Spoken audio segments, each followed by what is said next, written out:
All right, let's talk about it. That feeling you get every month when all those streaming subscriptions hit your account. Today, we're diving into the great streaming crash, why you're so close to canceling everything, and what the heck comes next. Okay, be honest. How many times has this happened to you? You sit down all ready for a movie night, you open one app, then another, and suddenly, an hour has gone by and you've watched absolutely nothing. You just end up scrolling on your phone instead. Sound familiar? Yeah, I thought so. You are not alone. Well, that feeling, it has a name. It's called subscription fatigue. It's that little groan when you see the bill for a service you completely forgot you were even paying for. And trust me, it is a very real thing, and it is completely shaking up the entire entertainment industry. So, to really get what's going on here, you have to picture this problem as a giant three-headed monster.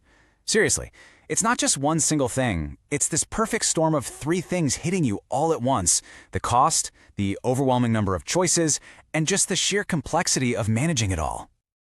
Let's break this beast down, shall we? Head number one is financial. Plain and simple, it is just getting way too expensive. Head number two is psychological. This crazy paradox of having too much to choose from. And the third head? Well, that's logistical.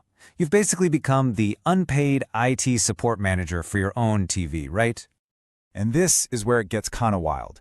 Remember why we all cut the cord in the first place? To save money, right? To get away from that huge cable bill?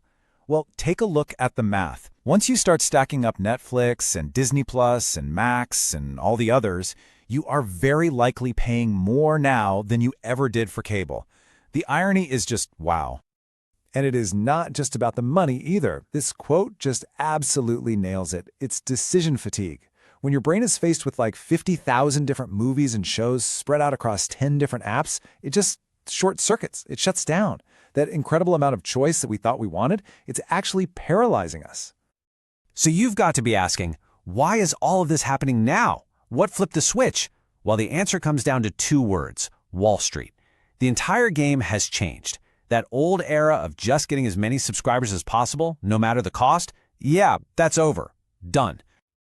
For years, it was a total land grab. The mission was simple: get subscribers. That's it. Keep the price super low, throw billions of dollars at new shows, and just sign people up, sign people up, sign people up. But now, the mission has done a complete 180. The new goal isn't growth anymore, it's profitability. Wall Street wants to see the money. And this is why you're feeling the pain. You know all those price hikes you've been getting emails about? The big crackdown on password sharing? That amazing show you love that got canceled way too soon? That's not random. It is all a direct result of this massive industry shift, this great rebalancing, from just chasing growth to actually chasing profit. But look, the streaming companies aren't clueless. They see you're getting tired. They see the cancellation numbers. And their big plan to fight your fatigue isn't what you'd expect. They're changing the entire model, and it's leading to this kind of shocking comeback of free TV. So first up, you've got something called AVOD. Basically, it just means ads are back. Yep, commercials. But here's the deal. You watch a few ads, and in return, you get a much cheaper monthly bill. And you know what? A lot of people are actually going for it. Netflix, Disney Plus, their ad-supported plans are getting really popular. And then there's this other thing called FAST. Now this is the industry's direct counterattack to that "what do I even watch" feeling. Think of it exactly like flipping through channels on old school TV.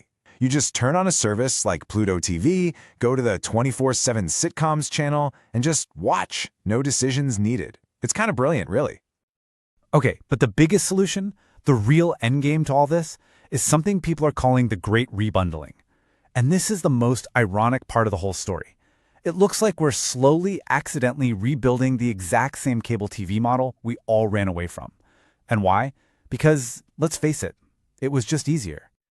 I mean, just look at this. This is your brain on streaming right now. It is a total mess of different apps, different passwords, different bills hitting your account on different days of the month.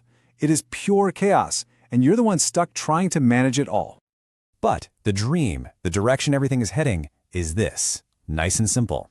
All your shows, all your movies, all in one place. One app to open, one single bill to pay. The goal is just to get rid of the headache and make it easy again. And we're already seeing this happen in a few different ways. You've got your hard bundles. Think about how Hulu is now literally inside the Disney Plus app. Then there are soft bundles where you can manage a bunch of different services through one platform like Apple TV. And then there's the big one. Your internet provider just gives you a package of streaming apps, which, yep, makes them the new cable company. It's just like the quote says, right? History doesn't repeat itself, but it often rhymes. We spent a decade tearing everything apart so we could have more choice, and now it looks like we're going to spend the next decade putting it all back together again, just to get some peace of mind. So here is the final thought I want to leave you with. What if the real winner of the streaming wars isn't the company with the best shows? What if it's not about who wins the most Emmys? What if the winner is just whoever can make watching TV so simple, so seamless, that you completely forget you're even paying for it? Makes you think, doesn't it?